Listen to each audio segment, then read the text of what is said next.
Welcome to the Angeles Forest. This should be a lot of fun. We have talking at length about the various versions of the Jaguar F-Type. I've driven convertibles and coupes, and my mom has a supercharged V6, but this is the big daddy one. This is the F-Type SVR Coupe. It is the most powerful, fastest, and most expensive F-Type that money can buy. This lovely red coupe is about $130,000. It features a dual overhead cam, supercharged 5-liter V8, making 575 horsepower and 516 pound-feet of torque, which it sends through a ZF 8-speed gearbox, which we've seen in the previous versions of the F-Type, and it goes to all 4 wheels.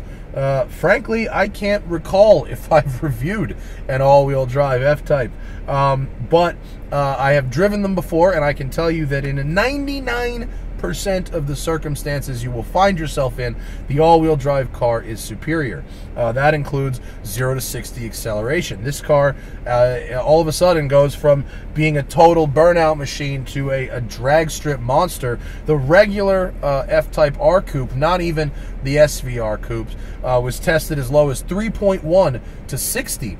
And this car has more power, more torque, less weight, and more rubber at the back. So, although I haven't witnessed a 0 to 60 test of this car yet, I imagine it is a 3.0, basically, maybe even under 3. So, how do you go from an R to an SVR? Well, they add some power and some torque to get you to that 575, 516 number. Then they have lightweight wheels, which save you 6-7 pounds a corner. Lighter suspension components. There is an aero kit, and they fiddle with the adaptive shocks. They fiddle with the sway bars to help the car turn in more, to dial out some understeer, and also they offer, like the Germans do, a multi-option system through the MMI to allow you to adjust throttle response, shocks, and steering independently of each other. So we're going to go into dynamic mode with DSC and track. We don't need to go full Drifto, and here we go.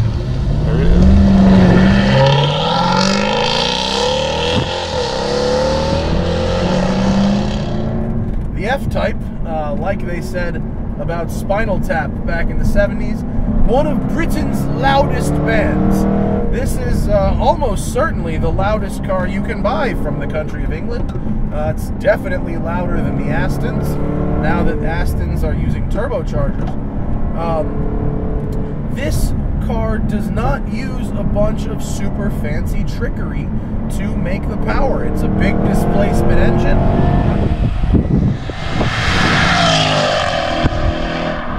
Loosely based on Ford's design, the engine block anyway, with a nice little Roots-style supercharger on top. Oh, also, I forgot, the other way they lose weight is the standard F-Type R has a stainless steel exhaust. This is a titanium and Inconel exhaust, so that takes some poundage off the rear end as well. And corner's very flat, is very sticky, and I know it's trite and cliche to say this, but in order to exploit this, wow, people standing where I didn't expect them. In order to exploit this car's performance, you really do need a racetrack. Going full throttle like now often results in uncomfortable speeds between the bends on canyon roads such as this. Nevertheless, if you are comfortable with slightly less than the application of full throttle,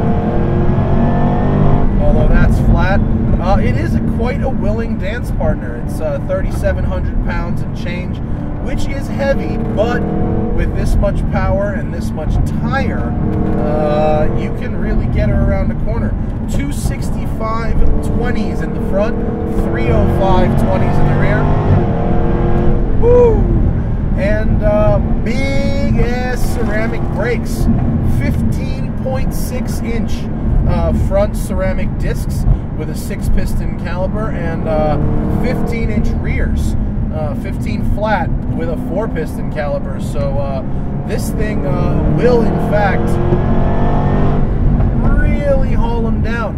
Thing is, like some other cars with ceramic brakes, you do have to get a little bit of heat into that pad first. The first couple hard stops are going to be a bit of a pucker moment, as it feels like your brakes don't work quite as well as they probably should for all that extra money. And then once you get them warm, yeah, now they're good. Now they are good. This thing, you know, yeah, it's heavy, but it masks it. It's got this short wheelbase and the all-wheel drive system. I mean, it doesn't really feel like it wants to get away from you. Even though we've got 8 gears to play with for most of this road, third is going to be the one, especially with you know, such a wide power band. This supercharged V8 just makes the power everywhere, and so you can run it up to redline and it keeps pulling, but you really don't have to. Second's a little short. Third and fourth is really what this road demands. You know, not a huge amount of feel from the steering, but it is incredibly accurate, and it is, oh, my coffee cup's rolling around in the back if you can hear that, sorry. Remarkably accurate, and the car really points and scoots. Again, 99% of your driving, the all-wheel drive system is completely seamless. You do not know it's there. That's a very good thing. I also know that you can slide the all-wheel drive car quite nastily, and if you do it enough, you may overheat the center diff and end up with a temporarily rear-wheel drive car, although that's not something you would experience in normal circumstances at all. In terms of civility, the trunk is a decent size for a car of this size. It holds a couple of suitcases or a week's worth of groceries or my camera case. This car is quite comfortable. My seat is all the way back, but I've got a little bit of headroom and plenty of leg room, and I've got shoulder room in here. The Meridian stereo is very good, although the MMI system is quite outdated. When I drove the F-Pace earlier this year, there was a new system on the F-Pace that does not appear here, and that's disappointing because it was much, much better.